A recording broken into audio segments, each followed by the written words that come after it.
ఈశ్వరుని భక్తి ఉండినట్లయినా భక్తుల యందు భక్తి స్వయముగా కలుగును. అప్పుడు పరస్పర ప్రీతి కలుగును.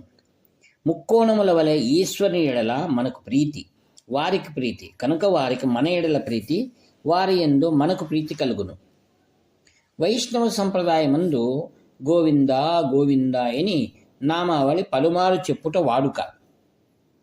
బ్రాహ్మణులలోనూ కొందరు తప్ప ఇతర వర్ణస్థులెల్లరూ రెంటిని చెప్పుదురు. వైష్ణవుల్లోనూ ఇప్పుడు బహుకొద్ది వారు తప్ప ఇతరులు హరహర అని చెప్పుచున్నారు. శైవమును వైష్ణవును ఒక సామాన్య మతం యొక్క శాఖలు. సామాన్య మతము వైదిక మతము.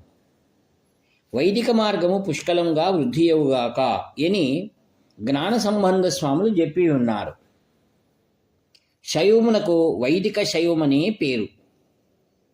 పాండ్యదేశమందు నాస్తిక ప్రవాహము పొర్లిపోయిన కాలమందు మంగేర్ కరస్యార్ శివభక్తి గలవారుగా నున్నందుననే ఒక యతిబాల్య శిశువు యొక్క అనుగ్రహముచే హరనాము పాండ్య దేశమందంతయు ధ్వనించినట్లు ఏర్పడెను. ఆనాడు ఆ శిశువు కోరినది నేటికినే మనము చెప్పుచున్నాము. పెద్దలు సంకల్పించినది సంభవించుచున్నది. ప్రస్తుత లోకస్థితి యందు పురుషులకు నాస్తిక్య బుద్ధి తీవ్రముగా నుండు గృహములలో స్త్రీలు కృంగి కృషించిపోతున్నారు. వారికి భక్తయుండు వరకు మన మతమునకు హాని సంభవించనేరదు. మన ధర్మము చెడదు.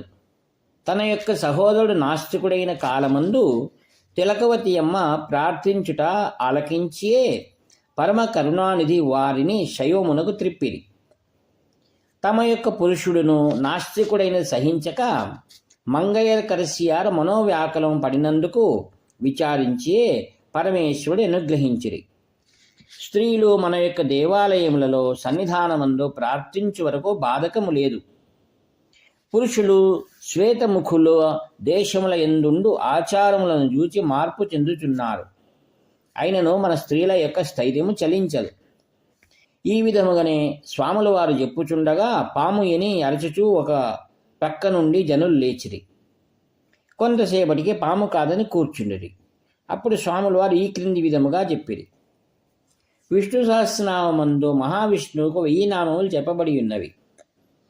అటులనే శివ సహస్రనామము, లలితా సహస్రనామం అని అమ్మవారి సహస్రనామములు ఉన్నవి. అనంతనామ వ్యాప్తమై దేవతలు స్తుతించు మహాప్రభో ఎనుచు తేవారమందు చెప్పి ఉన్నారు. అది ఎట్లుండా విష్ణు సహస్రనామములలో భయకృతే నమః అనియు, భయనాశనాయ నమః అని వరుసగా భయమును కలిగించువారు వారనియు, భయమును నాశనము చేయువారు వారే అనియు చెప్పబడి ఉన్నది. కనుక భయము మిథ్య. అటులనే ఇప్పుడు ఏర్పడిన భయమును మిథ్య. అటులనే ధర్మమునకు హాని కలుగునట్లు దేశమందు ఏర్పడి ఉన్న భయమును మిథ్యయిపోవును. అది మిథ్యయిపోవునట్లు స్త్రీలు భగవత్ సాన్నిధ్యమందు ప్రార్థించవలెను. ఇట్లు తెలుగు వ్యాఖ్యాత మీ నివర్తి నాగభూషణ శర్మ 7483229249. హర హర శంకర జై జయ శంకర. హర హర శంకర జై జయ శంకర. హర హర శంకర జై జయ శంకర.